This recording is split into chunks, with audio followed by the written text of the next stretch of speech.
अग्निपथ। मेरा आपसे अनुरोध है कि अग्निपथ को समझना है तो इस वीडियो को ज़रूर देखिए और अच्छा लगे तो ही आगे फॉरवर्ड कीजिए। मेरा नाम कौशल कुमार मिश्रा, बरखेड़ा जिला पीलीभीत उत्तर प्रदेश से। अग्निपथ असल में कोई नौकरी नहीं है। अग्निपथ एक स्कॉलरशिप है। ऐसे समझिए कि अग्निपथ योजना आपको रोजगार नहीं दे रही है, बल्कि एक राष्ट्रीय फैक्ट्री के रूप में काम कर रही है। जैसे रबड़ की फैक्ट्री होती है, कपड़े की फैक्ट्री होती है, खाद की फैक्ट्री होती है, बहुत सारी चीज़ों की फैक्ट्रियाँ होती हैं, उनमें वही चीज़ बनाई जाती है जिस नाम से वो फैक्ट्री होती है। अग्निपथ एक राष्ट्र फैक्ट्री क्यों है? क्योंकि इसमें राष्ट्र हित का सोचने वाले नौजवान तैयार किए जाएंगे। और ये रोजगार क्यों नहीं है? रोजगार इसलिए नहीं है क्योंकि इसमें आपको नौकरी नहीं दी जा रही है। इसमें आपको सिर्फ स्कॉलरशिप दी जा रही है, एक छात्रवृत्ति दी जा रही है, एक वजीफा दिया जा रहा है। क्योंकि इसमें साथ में आपको ग्रेजुएशन की डिग्री मिलेगी।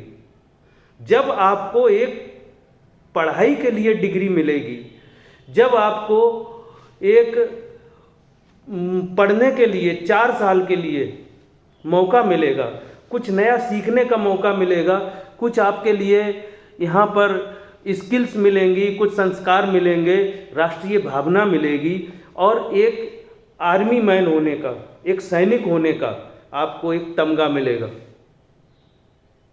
और साथ में आपको कुछ छात्रवृत्ति मिलेगी।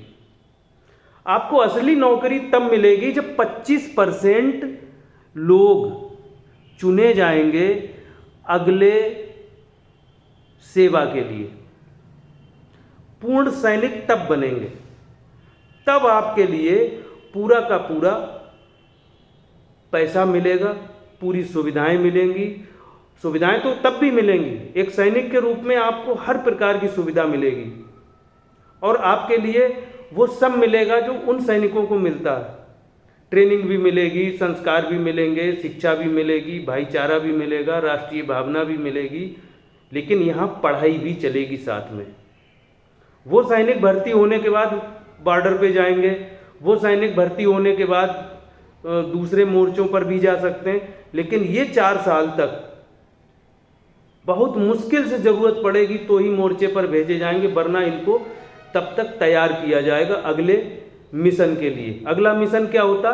आपको इंजीनियर बनना है तो आप इंजीनियरिंग पढ़ लीजिए, आपको डॉक्टर बनना है तो आप डॉक्टरी पढ़ लीजिए, आपको आर्टिस्ट बनना है तो आप आर्ट की एजुकेशन ले लीजिए, आपको नेता बनना है आप पॉलिटिक्स की एजुकेशन ले लीजिए, साथ में सैनिक बने रहिए।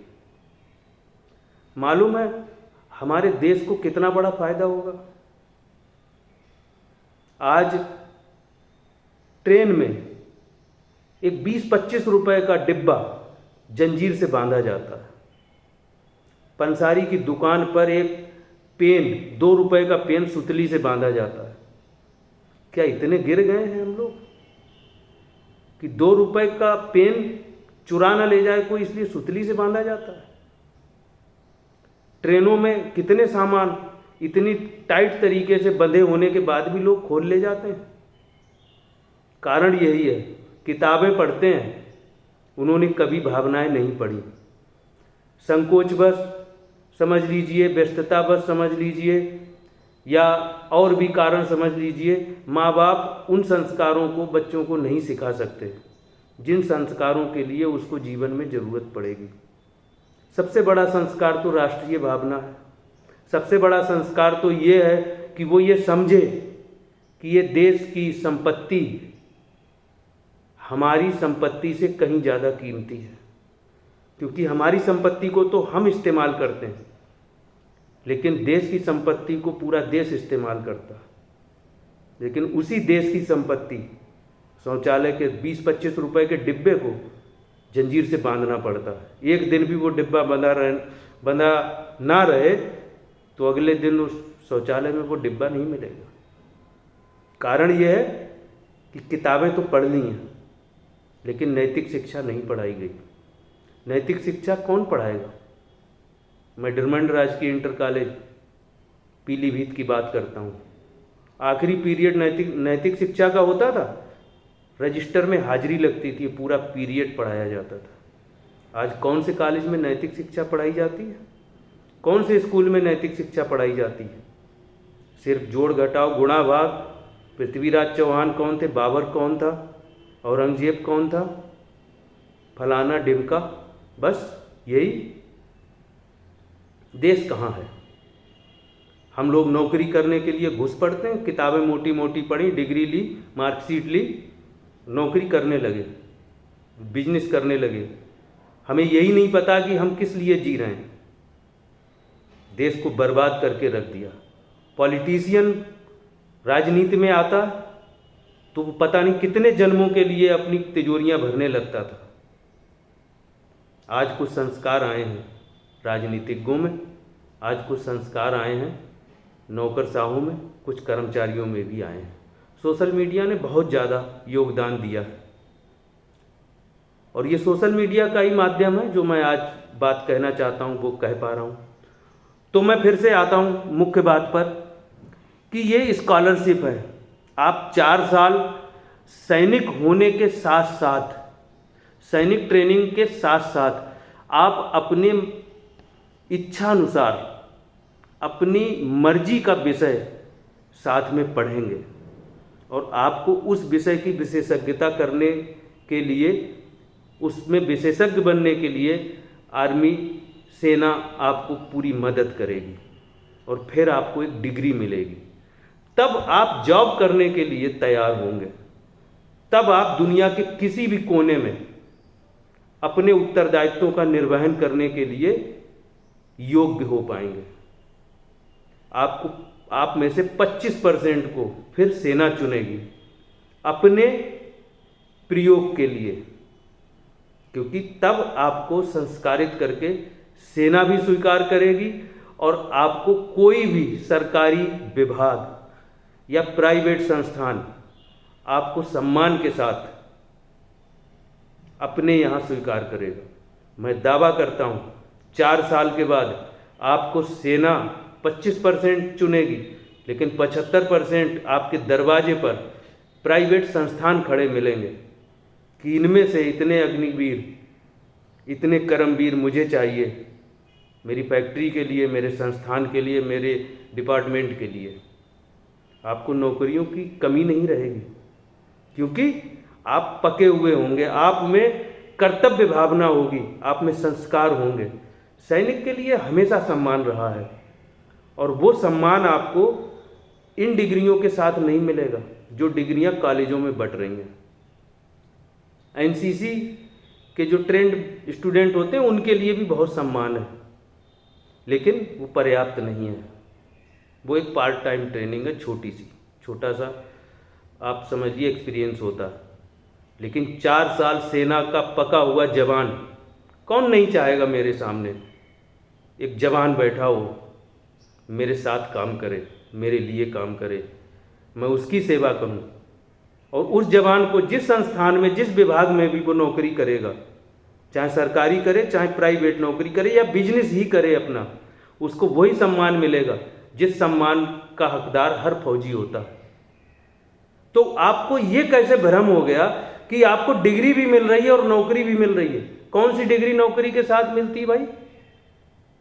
जब सरकार 4 साल आपको ग्रेजुएशन की डिग्री देगी, 4 साल आपको खर्चा भी देगी, एक मुश्त आपको तनख्वाह भी देगी, 4 साल के बाद रिटायर नहीं करेगी, बल्कि वो पुरस्कार है, वो आपका इनाम है। 4 साल आपने राष्ट्रीय भावना को सीखने में खर्च किए, ये देश पर एहसान किया, ये राष्ट्र पर एहसान किया कि आपने वो योगदान दिया, राष्ट्र के निर्माण के लिए आपने कुछ शिक्षाएं ग्रहण की, अपने शरीर को तपाया है, अपने शरीर को अग्नि में तपाया है, सोने की तरह कुंदन बना, सोना जैसे कुंदन बनता है तपने के बाद, वैसे आपने तपाया है। उस 4 साल को आपने अपने राष्ट्र के लिए समर्पित किया है। इसका इनाम 12 लाख रुपए इकट्ठे आपको मिलेंगे। इन 12 लाख को आप किसी बैंक में रख दें और 5% भी आपको वहाँ से एक सालाना ब्याज मिलेगा, तो 5,000 रुपया महीना कम से कम आपको मिलेगा उन 12 लाख रुपए से। और फिर सैनिक के लिए कौन सी ऐसी जगह है जहाँ उसके लिए कोई स्वीकार नहीं करेगा? हर प्राइवेट संस्थान, जब आपके पास ग्रेजुएशन की डिग्री होगी, आपको एक विशेषज्ञता मिली होगी, सर्टिफाइड किया होगा कि ये इंजीनियर अच्छा बन सकता है, ये अच्छा सैनिक बन सकता है, ये अच्छा डॉक्टर बन सकता है, ये अच्छा कवि बन सकता है, ये अच्छा म्यूजिशियन बन सकता है, तो कौन सी इंडस्ट्री उसके लिए नहीं स्वीकार करेगी?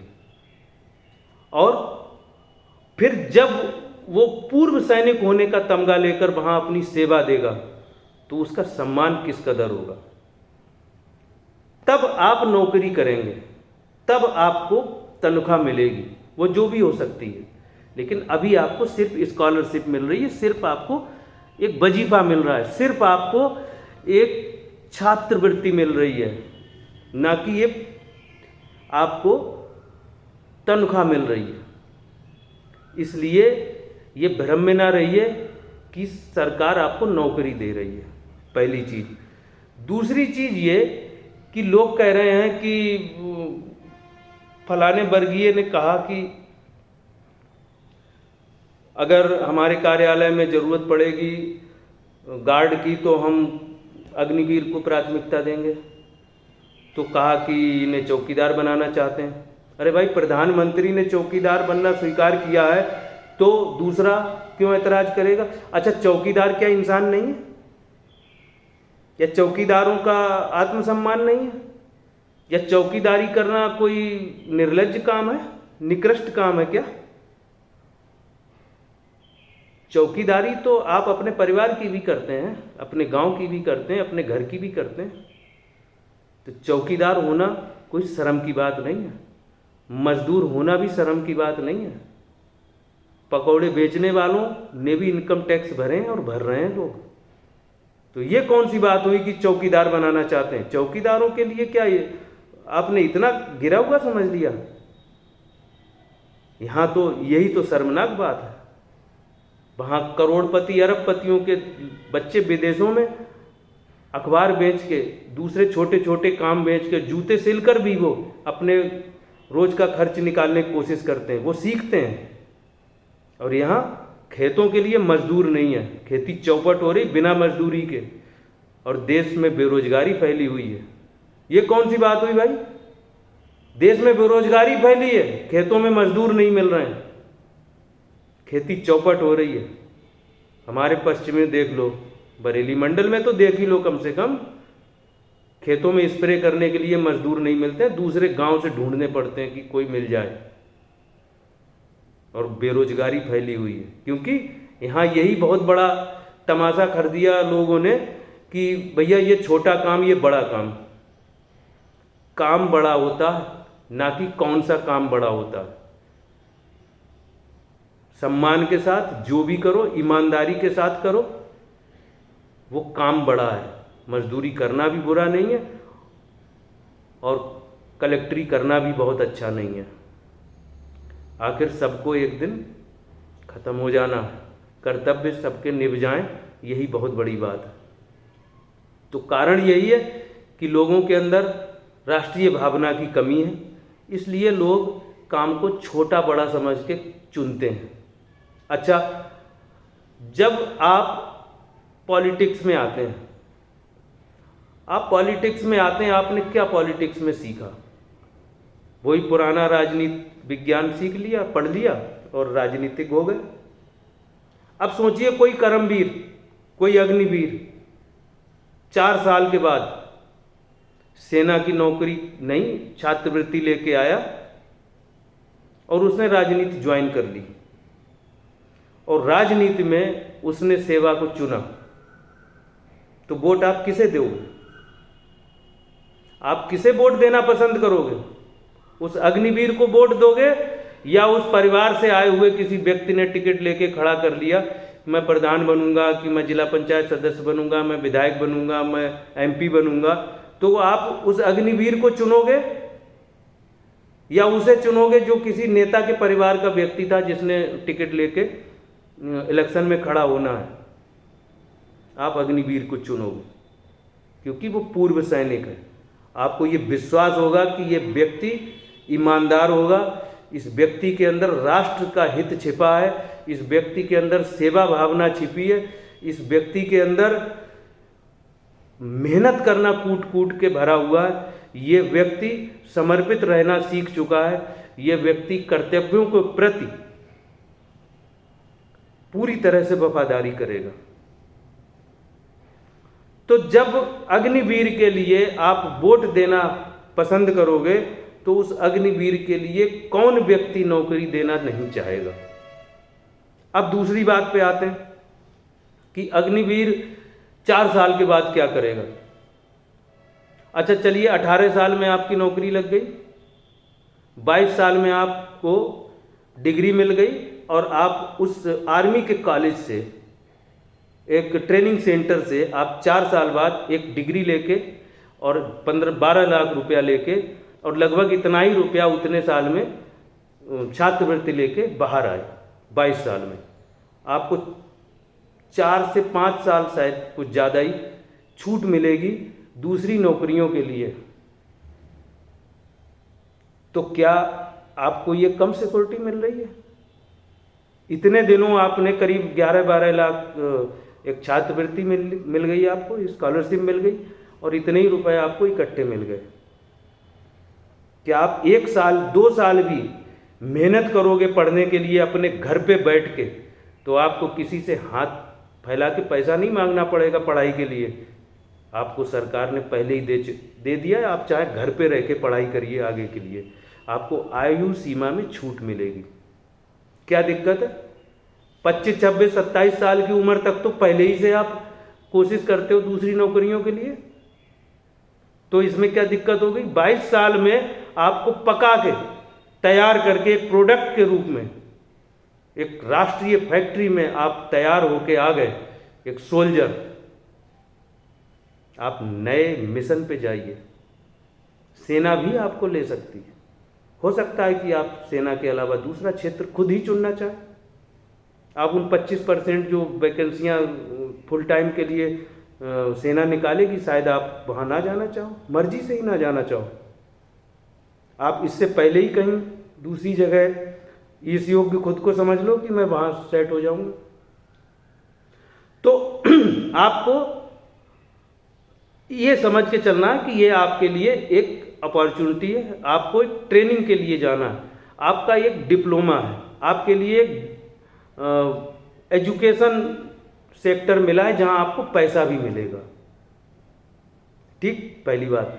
दूसरी चीज़, आप फुल टाइम आर्मी की नौकरी के लिए इंतज़ार करोगे तो आपको जो भर्तियां सरकार 5 साल में देगी, आर्मी की जो फुल टाइम भर्तियां हैं, जो 25% आप में से जो चुनेगी, वो 5 साल में, अभी वो भर्तियां अगर 5 साल में देगी, उतनी भर्तियां अग्निपथ के लिए 1 साल में दे देगी। हो सकता है कि आप जिन रेगुलर आर्मी की भर्तियों का इंतज़ार कर रहे हो, उस भर्ती की संख्या मुश्किल से 10,000 हो, लेकिन अग्निपथ के वीरों के लिए ये संख्या 1 लाख भी हो सकती है। अब आप बताओ, 1 लाख युवाओं का भर्ती होना अच्छा है या 10,000 का? 10 में से 1 चुना जाए या 10 में से 10 चुने जाए? तो ये भ्रम फैलाना कि ये धोखा है, ये फरेब है, ये योजना खराब है, ये केवल राजनीतिक हथकंडे हैं, इनमें कोई दम नहीं है। 1 साल 2 साल के बाद यही स्कीम लोगों को इतना पसंद आएगी, लोग कहेंगे कि हाँ, बड़ी संख्या में हमारे बच्चे सेट हो रहे हैं। और 4 साल के बाद जब वो आर्मी की डिग्री लेके आएंगे, आर्मी की डिग्री लेके आएंगे, रिटायरमेंट होके नहीं आएंगे, आर्मी की डिग्री लेके आएंगे, तो कंधे पे बैठा के लोग अपने यहाँ ले जाएंगे, चलिए साहब हमारे यहाँ चलिए, हमें सेवा का मौका दीजिए। इतना सम्मान करेंगे, वो ये नहीं करेंगे मेरे यहाँ नौकरी कर लो, वो ये कहेंगे हमें सेवा का मौका दीजिए। आपके आने से हमारे काम में जरूर तरक्की होगी। तो ये बात ध्यान रखिए। चीन में सिर्फ 2 साल के लिए देते हैं, सिर्फ 2 साल के लिए यही सिस्टम पार्ट टाइम वाला। सरकार यहाँ 4 साल के लिए दे रही, चाइना में 2 साल के लिए। दूसरी चीज़ आपको बता दें, अब युद्ध हाथों से नहीं लड़े जाते हैं, तलवार तीर कमान से नहीं लड़े जाते हैं, मशीनों से लड़े जाते हैं, हथियारों से भी नहीं लड़े जाते हैं। 15 लाख की संख्या है सैनिकों की, और जो विदेश नीति है भारत की, किसी बड़े लंबे युद्ध की संभावना बहुत कम है आगे चल के। तो सरकार सैनिक नहीं भर्ती करना चाहती, सरकार सोल्जर बनाना चाहती है। सरकार ये करना चाहती है कि आप सैनिक बनने के लिए क्यों पैदा हो रहे हो, आप सोल्जर बनने के लिए पैदा हो। सोल्जर मीन्स संघर्षशील व्यक्ति, पराक्रमी, जो किसी भी फील्ड में किसी भी जगह जाए, ईमानदारी निष्ठा के साथ काम करे, मेहनत के साथ काम करे और वफादारी के साथ काम करे, चाहे किसी फील्ड में जाए। तो सरकार अग्निपथ के माध्यम से इस तरह के युवाओं को तैयार करेगी कि आगे चल के वो हर क्षेत्र में जाके कामयाब हो सके और राष्ट्र निर्माण में सहयोग कर सकें। राष्ट्र का निर्माण कैसे होगा? आप किसी स्कूल में जाके पढ़ाने लगे, क्रांति अग्निवीर बनने के बाद 4 साल आर्मी की डिग्री लेके आए, आप फिजिकल ट्रेनर बन गए, तो आपकी ट्रेनिंग में क्या बात होगी और एक दूसरे ट्रेनर में क्या बात होगी? कोई आपसे टेस्ट भी नहीं लेगा, कहेगा आर्मी से आए, अच्छा अच्छा ठीक, आइए सर, आप सही रहेंगे। तो आप बताइए, physical trainer, physiotherapist, yoga teacher, PAC, police, CRPF, कितनी जगह आपको पहले से ही लेके बैठ जाएंगे दूसरे संस्थान कि सर मुझे इतने अग्निपथ से मुझे इतने अग्निवीरों को चाहिए और जो भी इच्छुक हो उनके फार्म भरवा लो। तो कोई रिटायर होके घर आएगा बहुत मुश्किल है, वो रिटायर नहीं, डिग्री लेके, आर्मी की डिग्री लेके कोई आएगा घर, मुश्किल से ही आएगा।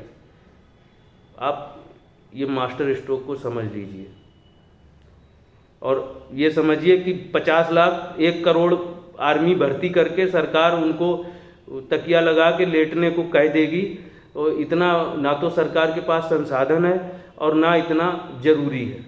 जरूरी ये है कि वो सैनिक भी बने और सैनिक के साथ में वो राष्ट्र निर्माण में सहयोग करे। राष्ट्र निर्माण मतलब किसी फैक्ट्री में काम करेंगे, किसी संस्थान में काम करेंगे, किसी सरकारी विभाग में काम करेंगे, तो आपकी जो मेहनत होगी, आपकी जो ईमानदारी होगी, आपकी जो निष्ठा होगी, आपकी जो राष्ट्रीय भावना होगी, आपकी जो देशभक्ति होगी, आपकी जो मेहनत होगी, आपका जो समर्पण होगा और जो आपके शरीर की मजबूती होगी, वो हर तरह से उत्पादकता बढ़ाएगी, तो वो संस्थान कामयाब हो जाएगा। इस तरह से राष्ट्र का निर्माण होगा।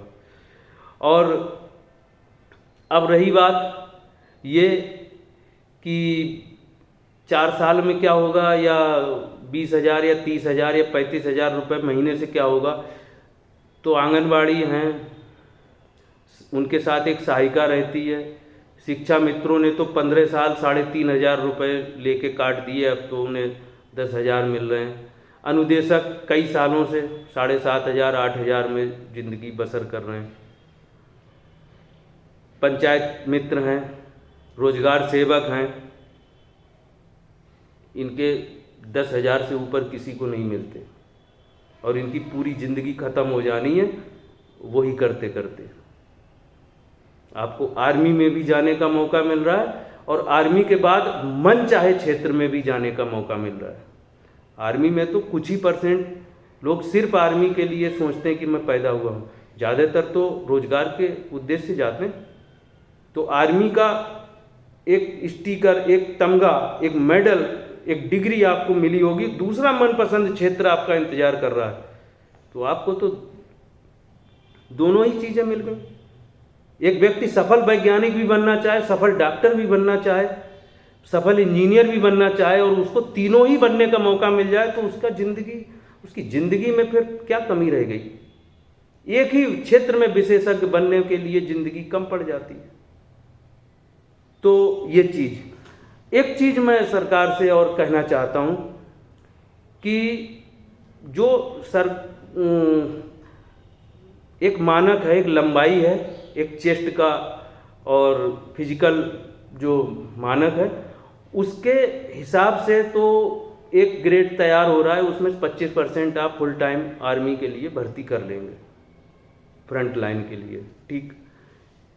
लेकिन आप 150 सेंटीमीटर से 170 सेंटीमीटर के बीच का जो गैप है, एक ट्रेड, एक ग्रेड, इनके लिए भी एक कैडर बनाइए, और इनमें से 4 साल के बाद 25% आप भर्ती मत कीजिए आर्मी के लिए। मतलब जो 150 से 170 सेंटीमीटर के बीच का जो लंबाई का गैप है, इस गैप के अंदर जो भर्तियां हों, उन्हें 25% आर्मी के लिए ना चुना जाए, और जो पैकेज इन लोगों को मिल रहा है, उस पैकेज से आधा ही पैकेज कर दिया जाए। मतलब 6 लाख उन्हें मिले 12 लाख की बजाय, और सैलरी उनको 20 की बजाय चाहे भले ही 10 से शुरू की जाए, लेकिन 4 साल की अगर उनको आर्मी की ट्रेनिंग और डिग्री मिलेगी, और उस डिग्री को लेने के बाद वो सिविल के दूसरे विभागों में नौकरी करे, टीचर बने, और आपका डॉक्टर बने,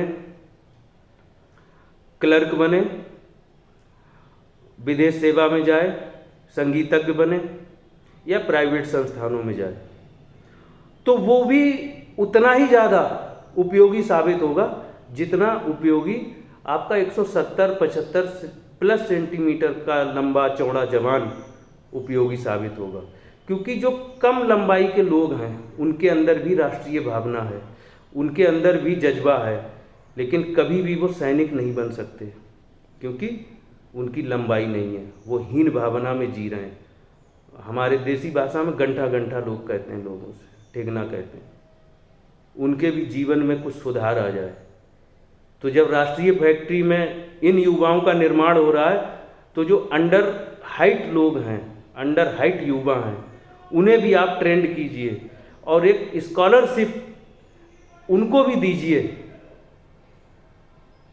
तो वो परमानेंट दूसरे क्षेत्रों में सेवा करने के लिए ही भर्ती किए जाएं।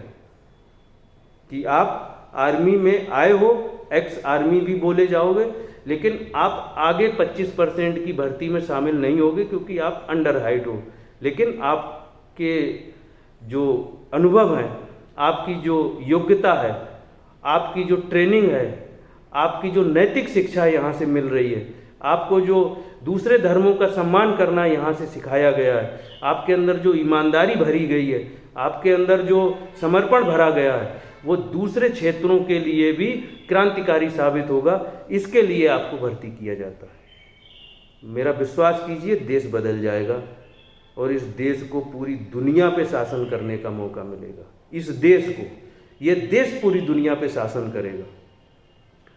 आपने इस वीडियो को देखा, बहुत बहुत धन्यवाद।